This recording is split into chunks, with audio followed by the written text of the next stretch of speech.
So labor lawyers play an important role in advising on what labor law applies at that moment.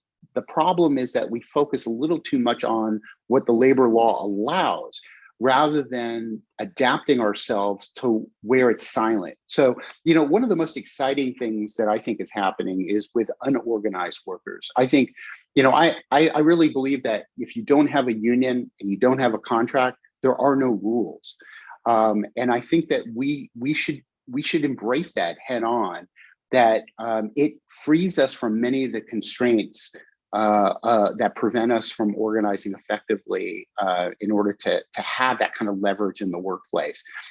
For example, the Amazon workers who've been coordinating globally between Europe and the United States.